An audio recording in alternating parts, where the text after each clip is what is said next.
สบายดีพี่น้องเนาะตอนนี้บ่นึกอยู่บ้านของอ่าน้องไม้เศร้าแม่ห้างเนาะผู้ที่เกิดอุบัติเหตุแขนหักเนาะ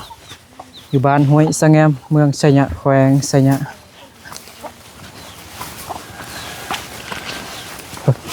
น้องไม้กำลังกินหยังอยู่นะอ้อยเจ็บตีนกินหยังเด้อ๋อคือว่าเจ็บตีนวะโอ้มันนีบเส้นพี่น้องเอ้าเป้เด้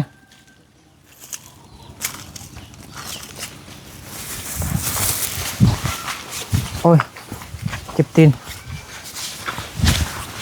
เอ้าไม่เปิดหรอปะ ยังอันนึงบ่ได้เปิดเลยยังอันนึงบ่ได้เปิดป้ามื้อนี้น้องไม้แต่งตัวงามแท้ป้าคือเด็กหน่อยอายุ18 ปี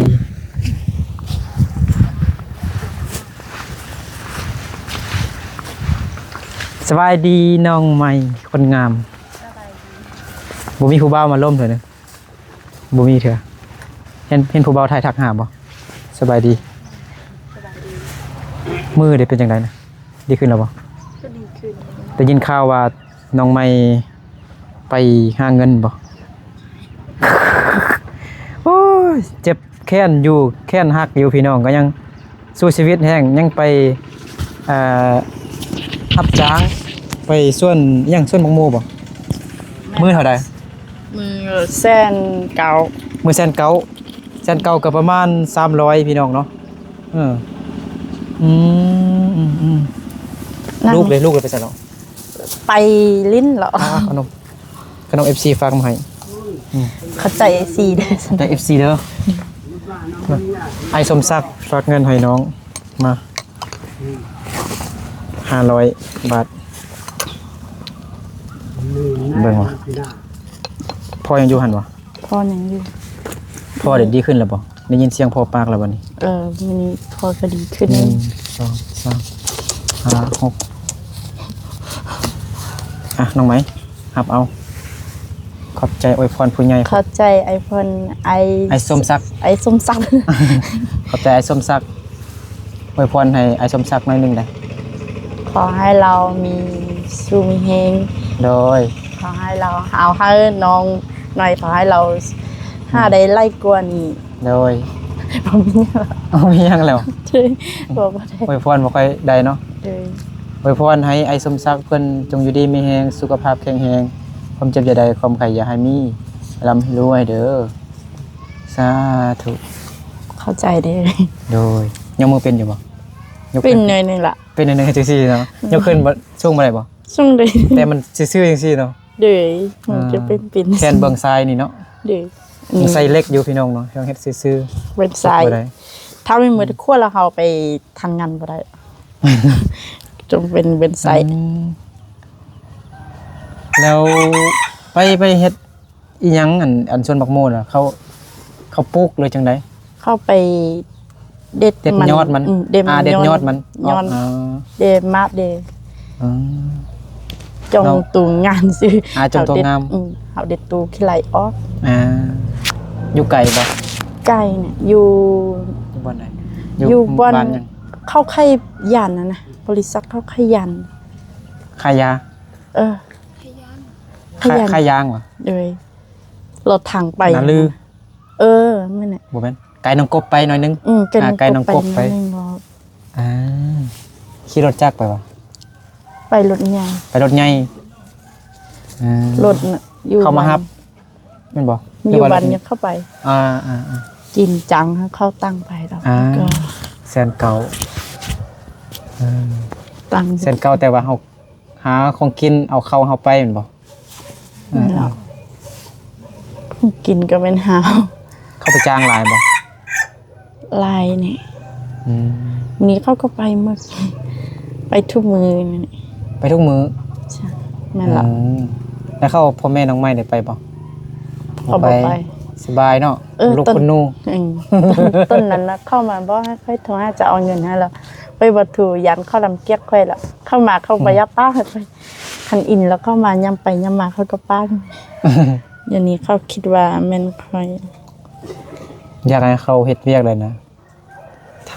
ำเงินบ่มีแล้วผู้ใหญ่เพิ่นก็ช่วยสุดความสามารถแล้วแต่ว่าบ่ค่อยฟังความแนะนำให้เฮ็ดหยังก็บ่เฮ็ดหยังคือเก่า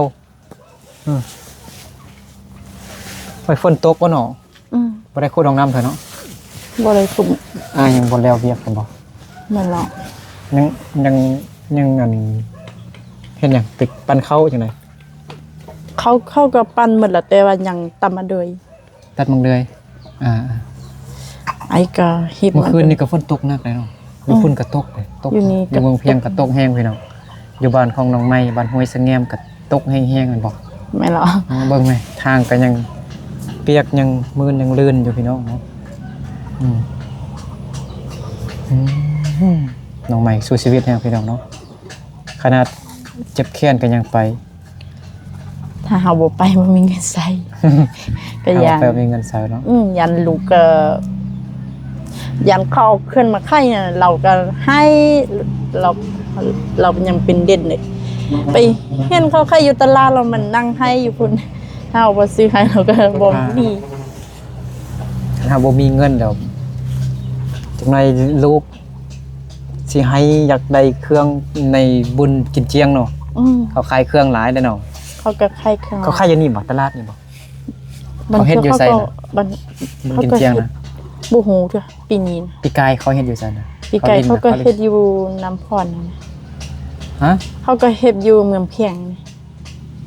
หอยสำออกเขาก็เฮ็ด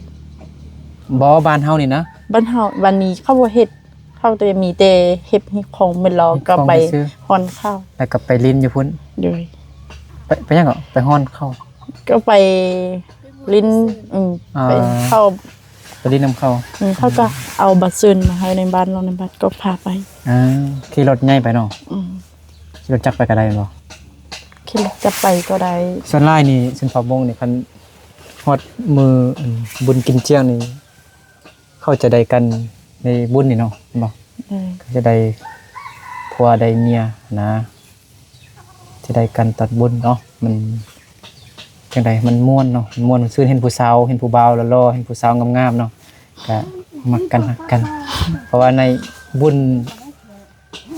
กินเจียเนี่ยแบบมันเป็นบุญแบบปีนึงก็มีเทื่อเดียวเนาะ แม่นแล้ว ปีละครั้งพี่น้องก็เพิ่นก็ผู้สาวก็แต่งตัวเต็มที่แล้วได้งามใส่ชุดมงอีกว่าผู้บ่าวมงก็แต่งตัวใส่ชุดมงก็งามไม่ได้เนาะถ้ามีคนต่างประเทศมาลิ้นกันมาเบิ่งผู้สาวมงเนาะ แม่นแล้ว มาเที่ยวมาชมมาเบิ่งผู้สาวมง อยู่สัญญานี่บ่เห็นคนต่างประเทศไล่แต่อยู่โลกของบาง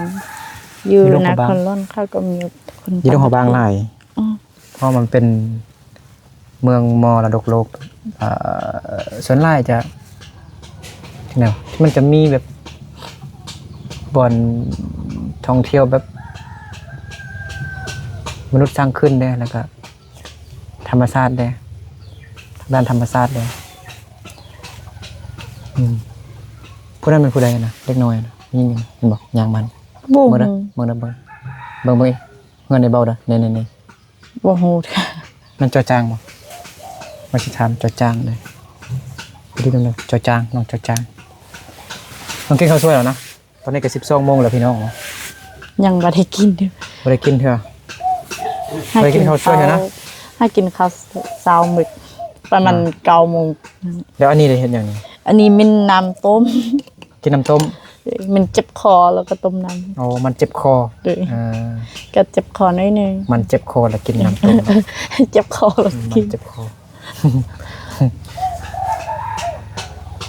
น้องไม่เจ็บคอก็เลยกินน้ำต้มแต่เอาน้ำเอาบวงสดเอาเนาะ ด้วยยันมันฮ้อน มันร้อนกระเป๋าให้มันเย็นก่อนโอ้ยอดตั้งเป็นเด็กเด้เสียงนกหยังนกเขานะเขานกเขา เข้าก็อื่นว่านกเข้าน กเขา โอ้พื้นน้องไม้งามเนาะ ผู้ใดไปซอกอ่ะ ไอ อ้าย มีวันนี้ไอ อ้ายผู้ใดอ้ายผู้ที่มักลิ้นนำเด็กน้อยบ่ เรามั่นได้เราขยันได้พี่น้องเนาะถ้าเราวันเราก็มาตัดไว้มีวันนี้เราไปบ่ฮะ คือบ่เห็นทอ โทร บ่เห็นคิดว่าน้องไปเฮ็ดน้องนำเนาะ ยัง อืม ก็ แล้ว ถ้า อยากไป ไอมาช่วยไอพูดนำคุกถ้าเราผู้เดียวคุกเราก็คุกบ่เป็นเราบ่ฮู้ทางคุกไปอะนะ ยังบ่ฮู้ทางขุดไป เราก็บ่ฮู้อีคุก น้องไม่ขุดผู้เดียวก็ได้ น้องคุกก็ได้ ขุดก็ได้ขุดคือเฮาขุดกระปูหั่นเด้ขุดจีนายขุดเทื่อเล็กเทื่อน้อยมื้อนึงให้ได้ ปั๊มก็ได้ 50 ซังตีก็ได้50 ซังตีก็ประมาณนี้สิ โอ้เลิกได้เนาะ ตอนน้องไป ด้30 เฮ็ด จ้ะ เวียกกับผู้กินน้องก็เอาเมืองแบบนี้เสียนยา น่ะเด็ดยอดกับเบิ่งนี่เนาะ เข้า แต่คนจีนบ่ฮู้ซื่อๆกันบ่มันคนจีนฮู้เขาสิตำหนิได้เนาะ เข้าบ่ฮู้ เขาบ่ฮู้เนาะ คนกินเข้าบ่มาเบิ่งดิ อ๋อมีแต่คนลาว มีแต่คนลาวเบิ่ง อ๋อ มีแต่ไอมีแต่พวกเอ๋ยไปเบิ่งเราไป6คนเราจินก็บ่ให้เราเบิ่งเราฮู้ภาษาจีนเนาะ เราบ่ฮู้แต่ว่าจินก็ฮู้ภาษาลาว จีนฮู้ภาษาลาว เราบ่ให้เราเบิ่งเราก็เบิ่งไปเบิ่งเราเป็น ไอ้ก็อยากไปอยู่ เขาไปซุมื้อบ่ เขาก็ไปซุมือ เบิ่งก่อนอันที่ไอ้สิไปนำเขาก่อน นาลีเข้าไปซุมือหั่นนะเขาบ่อย่าอยู่มื้อวันนี้เขาก็พัดเขาบ่ให้ไปฝนตกนี่เขาบ่ มันตัวเขาบ่ให้ไปบ่ แล้ววันนี้กับอยู่มินิเข้าก็โทรมาให้ไปอีกก็ไปละ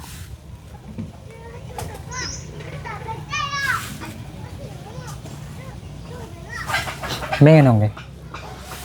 พาล่ำไปเบิร์นซ่อนแล้วไปสอบยามา เขาจะพวกพ่อพวกนั้นไปโซน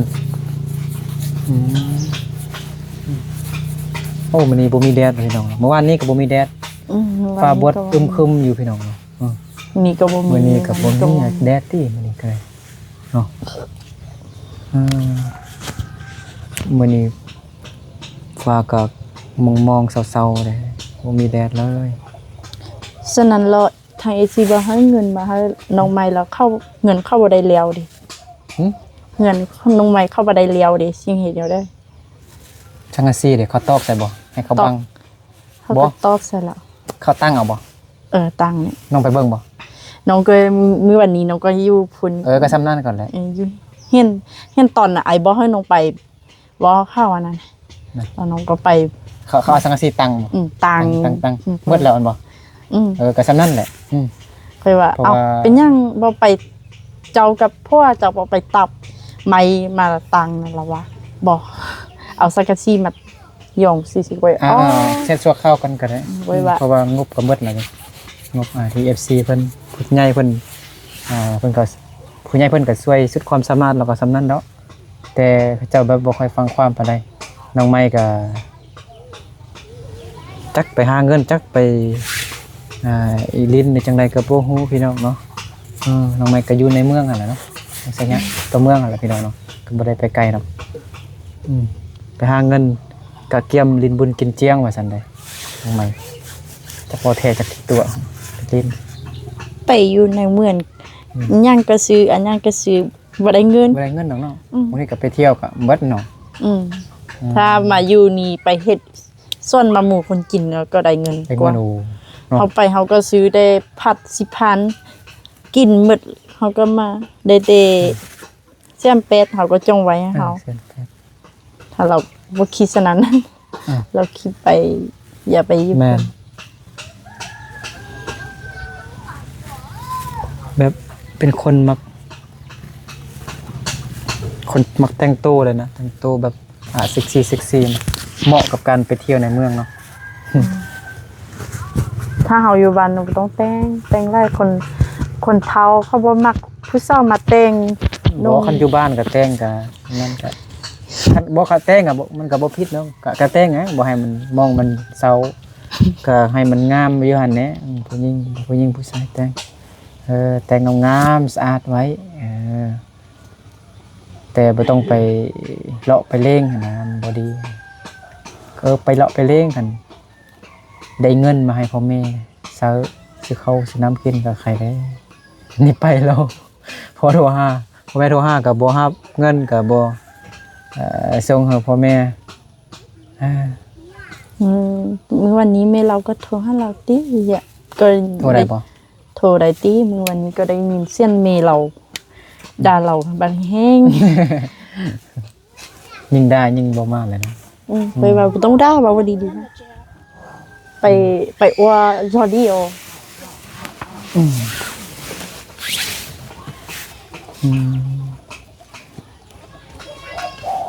ลงจั่วกับอยู่หั่นบ่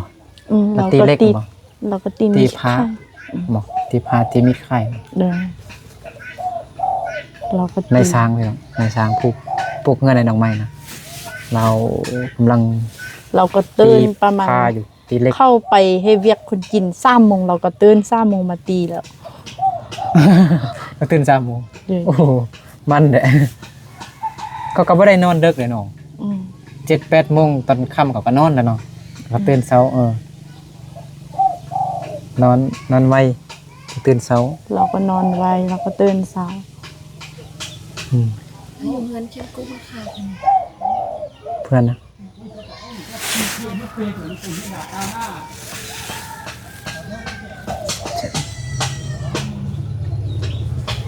ก็ได้เปลี่ยน